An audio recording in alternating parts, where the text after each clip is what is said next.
오늘은 요한복음 7장 말씀을 가지고 내가 그에게서 났다라고 하는 제목으로 묵상 나눔하도록 하겠습니다. 먼저 25절로 27절인데 27절입니다. 그리스도께서 오실 때에는 어디서 오시는지 아는 자가 없으리라고 했습니다. 예루살렘의 유대인들은 예수께서 성전에서 가르치시는 것을 보고 당국자들을 비난했습니다. 이는 그들이 죽이고자 하는 그 사람이 아니냐면서 예수께서 드러나게 말씀하셔도 아무 말도 하지 않는다는 거예요. 당국자들은 이 사람을 참으로 그리스도인 줄 알았는가? 그러나 우리는 이 사람이 어디서 왔는지 아노라. 그리스도께서 오실 때에는 어디서 오시는지 아는 자가 없으리라고 말했습니다. 본문이 우리에게 주는 교훈이 있는데 편견과 자기 생각을 버리라는 거예요. 유대인들이 예수님을 믿지 못했던 것은 증거가 없기 때문이 아니라 그들이 예수를 메시아로 인정하고 싶지 않았기 때문이에요. 그들이 예수님을 메시아로 인정하지 않았던 이유가 있는데요. 첫째로 그들이 메시아는 아무도 알 수 없는 신비한 모습으로 온다는 잘못된 전설을 믿고 있었기 때문이에요. 그래서 갈릴리 목수 출신인 예수님은 메시아가 될 수 없다는 것입니다. 그러나 이것은 사실 성경과 전혀 상관없는 출처불명의 전설일 뿐이었습니다. 둘째로 예수님이 갈릴리 출신이라고 생각했기 때문이에요. 예수님은 헤롯 왕의 박해를 피해서 베들레헴을 떠나서 갈릴리로 오셨고 갈릴리에서 자라나셨습니다. 그들은 이 사실을 몰랐어요. 그래서 예수님을 갈릴리 출신으로 오해한 것입니다. 예수님은 성경 말씀대로 유다 베들레헴에서 탄생하셨습니다. 유대인들은 예수님이 메시아라고 하는 수없이 많은 증거들이 있음에도 불구하고 자신들이 원하는 한두 가지 잘못된 근거로 메시아이신 예수님을 배척했습니다. 만일 조금이라도 이들이 겸손했더라면, 조금이라도 자기 생각을 내려놓을 수 있었더라면 그들은 예수님을 알아볼 수 있었을 거예요. 유대인들은 스스로 말씀에 정통하다고 자부했습니다. 그런데 사실 그들은 자신들이 믿고 싶은 대로, 원하는 대로 말씀을 해석하고 받아들였어요. 이것은 신앙이 아니라 자기 중심적인 믿음에 불과했습니다.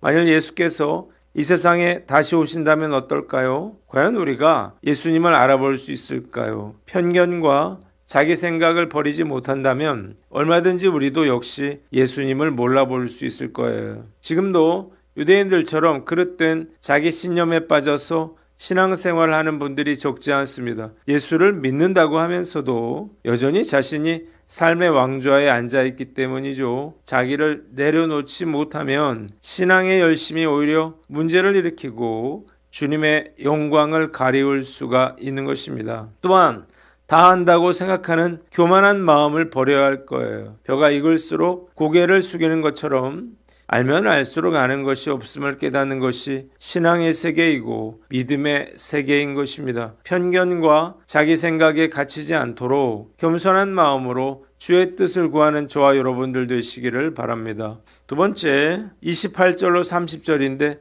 30절을 봅니다. 그들이 예수를 잡고자 하나 손을 대는 자가 없으니 이는 때가 이르지 아니하였음이라고 했습니다. 예수께서 너희가 나를 알고 내가 어디서 온 것도 알거니와 내가 스스로 온 것이 아니니라 나를 보내신 이는 참되시니 너희는 그를 알지 못하나 나는 아노니 이는 내가 그에게서 났고 그가 나를 보내셨음이라 말씀하시자 이 말을 듣고 화가 난 사람들이 예수를 잡고자 하나 손을 대는 자가 없었습니다. 그의 때가 아직 이르지 아니하였기 때문이에요. 본문이 우리에게 주는 교훈이 있는데 담대하라는 것입니다. 예수님을 믿게 된 사람들이 많아지면서 예수님을 체포하려는 움직임도 커졌어요. 그래서 그들은 예수님을 잡아 죽이려고 했습니다. 그러나 그들은 예수를 잡을 수가 없었어요. 아직 하나님께서 정하신 때가 이르지 않았기 때문입니다. 어떤 수단과 방법을 동원하더라도 그들은 예수님을 잡을 수가 없었습니다. 그때가 하나님의 손에 달려있기 때문이죠. 종교 지도자들이 예수님을 죽이는 때는 하나님께서 아들의 죽음을 허락하는 때가 되어야 할 것이었습니다. 모든 것이 하나님의 주권 아래에 있음을 우리는 알아야 합니다. 마태복음 10장 29절에 아버지께서 허락지 않으시면 참새 한 마리라도 땅에 떨어지지 않으리라고 주님께서 말씀하셨습니다. 때문에 성도들은 마귀의 세력들이 어떤 위협과 핍박을 가해와도 우리의 생사화복이 오직 하나님의 주권에 달려있다는 사실을 믿고 담대해야 할 것입니다. 인생을 돌아보니 전적으로 하나님의 인도하신 가운데 살아왔음을 깨닫습니다. 얼마나 감사한지 모르겠어요. 어떤 상황에 처해도 두려워하지 말아야 할 거예요. 우리의 생명이 하나님의 손에 달려있기 때문이죠. 사도 바울처럼 사명이 있는 한 우리는 죽지 않을 것입니다. 그리고 만일 죽는다면 그때가 하나님께서 정하신 때일 것입니다. 앞으로 남은 삶 역시 하나님의 주권을 인정하며 저에게 주신 사명을 감당하기를 소망합니다. 예수님은 어떤 반대와 핍박에도 굴하지 않으시고 끝까지 사명을 감당하셨습니다. 예수님처럼 담대하게 믿음의 길을 달려나갈 것을 다짐해 봅니다. 마지막으로 31절로 36절인데 34절을 봅니다. 너희가 나를 찾아도 만나지 못할 터이요 나 있는 곳에 오지도 못하리라고 했습니다. 무리 중에 예수님을 믿는 자들이 늘어났어요. 그들은 그리스도께서 오실지라도 그 행하실 표적이 이 사람이 행한 것보다 더 많으랴 하고 말했습니다. 이 말이 바리새인들에게 들리자 제사장들과 바리새인들이 그를 잡으려고 경비병들을 보냅니다. 그러자 예수님은 나는 잠시 동안 너희와 함께 있다가 나를 보내신 이에게로 돌아갈 것이라고 말씀하시며 너희가 나를 찾아도 만나지 못할 것이요 나 있는 곳에 오지도 못하리라고 말씀하셨습니다. 이는 자신의 부활 승천에 대해서 말씀하신 거예요. 이 말의 의미를 알 수 없었던 유대인들은 예수님이 유대 땅을 떠나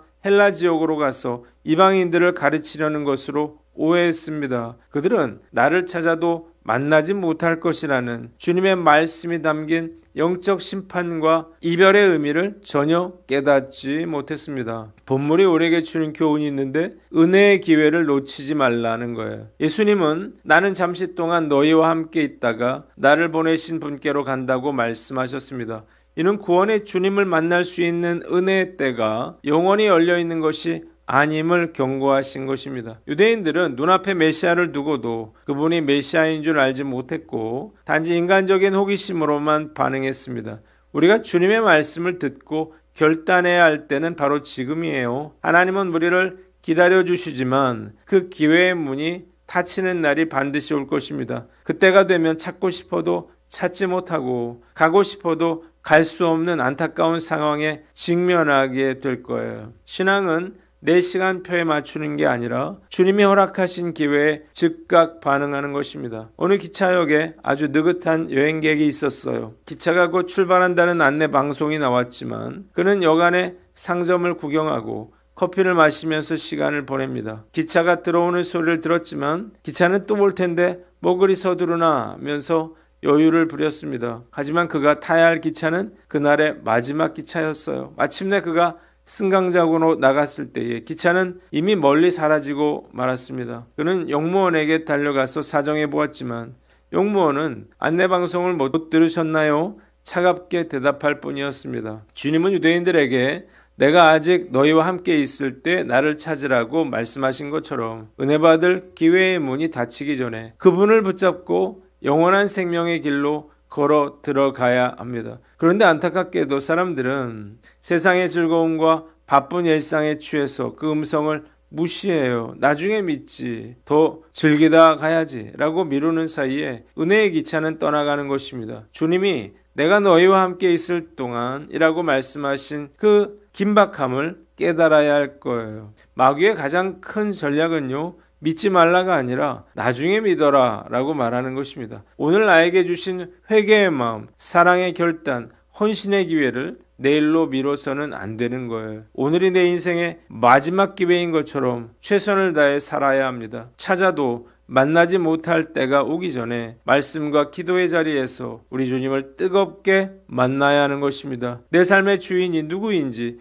명확히 고백하고 주님과 동행하는 기쁨을 현재의 삶 속에서 누리며 살아가는 저와 여러분들 되시기를 주님의 이름으로 축원합니다. 기도하겠습니다. 하나님 아버지, 편견을 버리고 담대하며 은혜 받을 기회를 놓치지 않게 하여 주시옵소서.